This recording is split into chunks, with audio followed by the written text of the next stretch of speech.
अस्सलाम वालेकुम फ्रेंड्स, कैसे हैं आप सब लोग। आई होप आप सब लोग खैरियत से होंगे। मैं भी अल्हम्दुलिल्लाह बिल्कुल ठीक ठाक हूँ, आप लोगों की दुआओं से।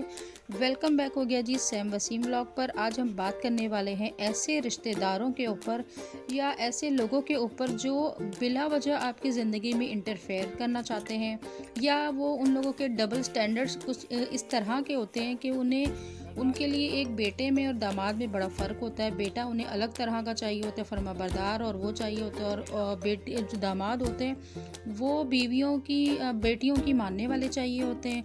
जो बेटा होता है वो बीवी को तंग करने वाला चाहिए होता है। या बेटी और बहू में बड़ा फ़र्क रखते हैं, और उनके जो डबल स्टैंडर्ड है उनके ऊपर बात करेंगे।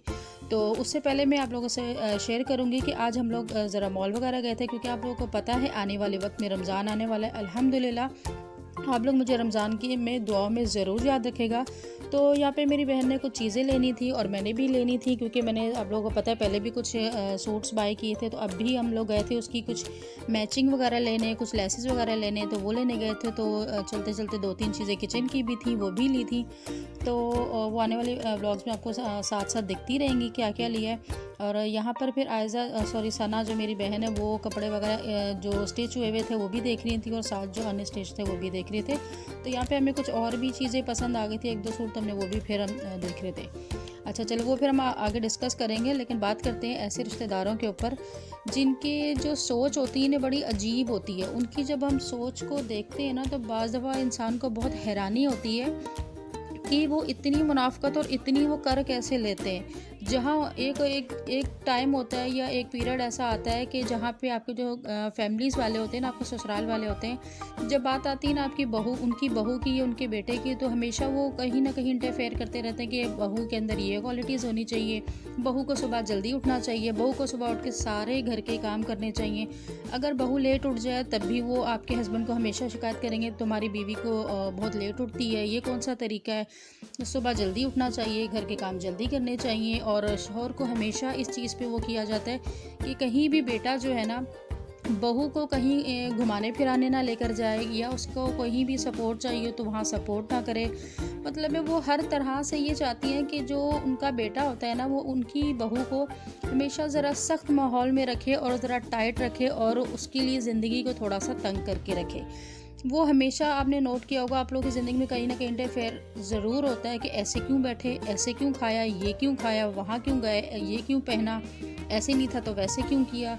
आपके घर के मामले में, आपके बच्चों के मामले में डिस्कस हमेशा करेंगे। और जब बात आती है उन्हीं की बेटियों के बारे में, तब उन्हें जो दामाद होते हैं वो चाहिए होते हैं कि जो उनकी बेटियों के पैरों के नीचे हाथ रखें। जब उनकी बेटियां 12-1 बजे, 2 बजे, 3 बजे उठ रही हों तो दामाद जो है नाश्ता पानी खाना बना के उनकी बेटी के आगे ला के रखे, तो उसको बोलती हैं वो फरमाबरदार और एक अच्छा शौहर।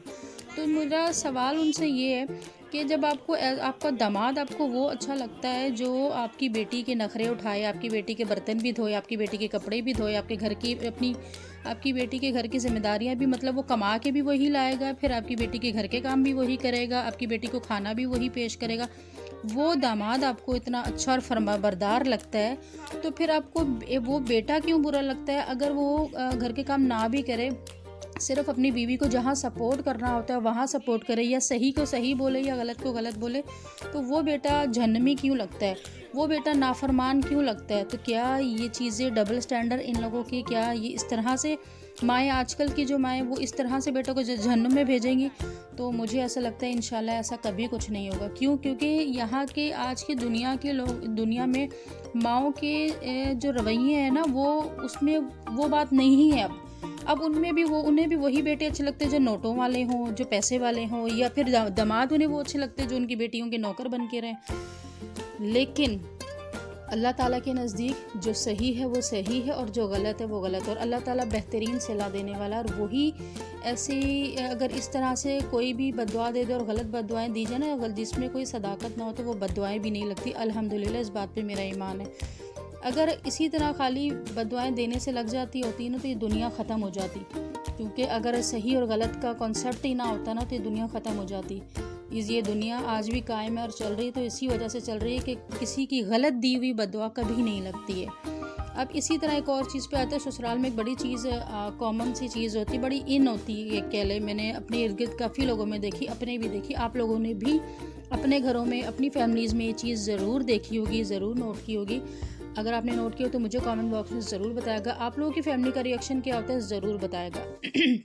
एक बड़ी आदत होती है कि हमेशा बेटों की जो औलादें होती है ना, कुछ, हालांकि ये नहीं है कि यहाँ पे आजकल के दौर में अच्छी मतलब दादियाँ नहीं, अच्छी दादियाँ भी हैं, बहुत है जो अपने पोते पोतियों को के ऊपर जान निछावर करती हैं, लेकिन कहीं ना कहीं डबल स्टैंडर्ड भी होते हैं। जो आपके मतलब आपके बच्चों की फूफियाँ कह लें या सास दादी कह लें, कोई भी कह लें, काफ़ी सारे रिश्तेदार होते हैं, वो कोई भी हो सकते हैं, चाचे ताए भी हो सकते हैं, सब हो सकते हैं।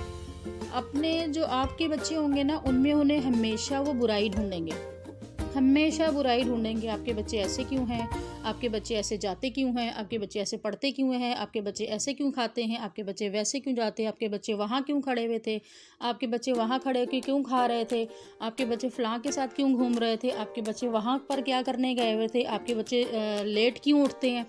मतलब XYZ हर चीज़ पे, छोटी से छोटी, यानी कपड़ा पहना हुआ भी होगा तो बच्चों के, तो उस पर भी कोई ना कोई कॉम्प्लीमेंट ज़रूर दिया जाएगा। लेकिन वो भूल जाते हैं कि उनके जो अपने बच्चे हैं वो फेल भी हो जाएं, वो पढ़ने में भी उनका कोई इंटरेस्ट ना हो, वो आवारा भी हों, वो बदतमीज़ भी हों। उन्हीं की बेटियों के बच्चे तब भी उनको बहुत, वही दादियाँ जो होती, नानियाँ बड़ा उनकी क्योंकि वो बेटियों की औलादें होती हैं तो उनको बड़ा सपोर्ट भी करते हैं, क्योंकि चहीती बेटियों की औलादें होती हैं तो फिर वो ज़रा ज़्यादा वो करती हैं।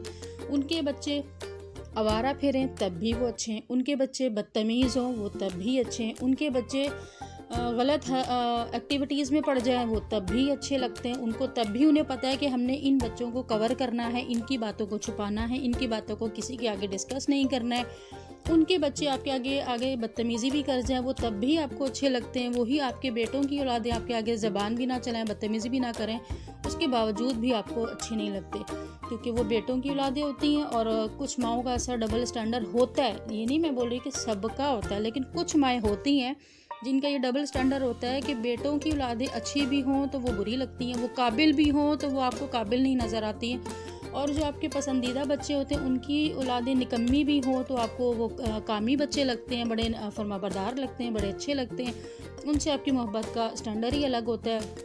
तो ये कई किस्म के रिश्तेदार इस तरह के बहुत होते हैं। आप लोगों के भी यहाँ होते होंगे, हमारे यहाँ भी होते हैं, ये सभी के होते हैं। तो मुझे ये समझ में नहीं आता है कि ऐसा क्यों होता है। एक बहू को ज़िंदगी जीने का हक़ नहीं है, लेकिन बेटी को पूरा है। एक पोते को आप ज़िंदगी में आगे बढ़ने का या खुश रहने का कोई हक़ नहीं, लेकिन आपके नवासे को है। तो ये जो लोग होते हैं ना, ये हमेशा आपकी ज़िंदगी में कहीं ना कहीं ऐसे मसाले ज़रूर लगाना चाहते हैं जिससे आपके घर में आग लगती रहे, लेकिन वो ये भूल जाते हैं कि आग लगाना या ना लगाना वो आपने अपने एफ़र्ट दिखा दी। वो कहते हैं ना, जैसे उसका काम है, सांप का काम है डसना, तो जिसका काम है डसना वो डसेगा, लेकिन बचाने वाली ज़ात जो है ना वो बहुत बड़ी है।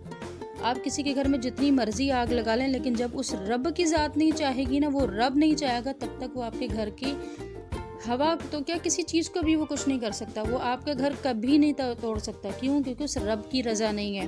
वो रब जानता है, वो रब आप लोगों के हिसाब से नहीं चलता। वो जो रब है ना वो इंसाफ करता है। उसकी लाठी देर से चलती है, लेकिन जब चलती है ना तो बड़ी करारी चलती है, अल्हम्दुलिल्लाह। और इसी वजह से ये दुनिया कायम है। अगर लोगों की उस पर होता है तो दुनिया सारी बर्बाद हो चुकी होती। तो बस यही था मेरा छोटा सा व्लॉग। आप लोग भी बताएगा कि आप लोगों का इस बारे में क्या कॉन्सेप्ट है, और आप लोगों के रिश्तेदारों में ऐसे रिश्तेदार कौन से हैं। तो बस यहाँ से फिर हम लोग वो चीज़ मतलब मॉल गए हुए थे। मॉल से वापस आके सर्दी काफ़ी लग रही थी। इस बार कराची में माशाल्लाह काफ़ी अच्छी सर्दी पड़ी, बड़ा सुकून वाला माहौल रहा है। और मुझे सर्दी वैसे बहुत पसंद है। आप लोगों को पसंद है या नहीं ये भी मुझे ज़रूर बताएगा। और एक बात और, जो मेरी बहनें मुझे फ़र्स्ट टाइम देख रही हैं तो प्लीज़ आप लोग चैनल को सब्सक्राइब ज़रूर कीजिएगा, बेल आइकन पे भी क्लिक कीजिएगा, ताकि आने वाली हर वीडियो का नोटिफिकेशन आपको मिलता रहे और आप लोग मेरे साथ ऐसे ही जुड़े रहें। और इसके साथ साथ अगर आप लोगों ने मेरी किचन की मेकओवर की वीडियो नहीं देखी है रमज़ान से पहले के लिए, तो फटाफट जाइए देख लीजिए, ताकि बहुत ही लो प्राइस में आपकी अपने किचन को रमज़ान से पहले बहुत ही अच्छा सा कर सकें, उसका मेकओवर कर सकें और एक सुकून दे रमज़ान गुजारें, इंजॉय करके गुजारें कम से कम। और इसके साथ ही हम लोग बस अब कॉफ़ी बना रहे थे और कॉफ़ी बनाएंगे। बड़े मज़ेदार किस्म की कॉफ़ी बनती है, हालांकि आज बीटर भी होता है, लेकिन बस सर्दी में आपको पता है जब कराची में सर्दी पड़ी थी तो मैंने कहा चलो कमरे में ही, क्योंकि रात में हम यहाँ पर गैस चली जाती है, क्योंकि गैस का आप लोगों को पता है कि पाकिस्तान में बड़ा ज़रा सर्दियों में काल पड़ जाता है। तो बस गैस चली जाती, तो हमने इसका अल्टरनेट अब फाइनली हमने ये ढूंढ लिया कि सिलेंडर ले लिया। सिलेंडर लेके हमने कमरे में रख के फ़र्स्ट टाइम यहाँ पर रख के हमने कॉफ़ी बनाई, और कॉफ़ी बड़ी मज़ेदार बनी थी। सुकून आ जाता है सर्दियों में पी के, क्योंकि मेरे हस्बैंड को बहुत ज़्यादा पसंद है मेरे हाथ की कॉफ़ी, तो मैं उनके लिए फिर स्पेशली बनाती हूँ। यहाँ पे अब सब आए हुए थे, सबके लिए बनाई थी। तो ये है जी मेरी कॉफ़ी, और अब मैं कॉफ़ी इंजॉय करते हैं। और इसके साथ ही इंशाल्लाह मुझे बस दुआ में याद रखेगा। इंशाल्लाह नेक्स्ट वीडियो में, किसी नेक्स्ट व्लॉग में, किसी बेहतरीन किस्म के व्लॉग्स में इंशाल्लाह आपके साथ दोबारा मुलाकात होगी। दुआ में बिल्कुल भी नहीं भूलना, रमज़ान में भी और अभी भी। बस कि दुआएं, क्योंकि वो कर जाती हैं जो ज़िंदगी में कोई नहीं कर सकता, वो दुआएं कर जाती। दुआ में याद रखेगा। अल्लाह हाफिज़।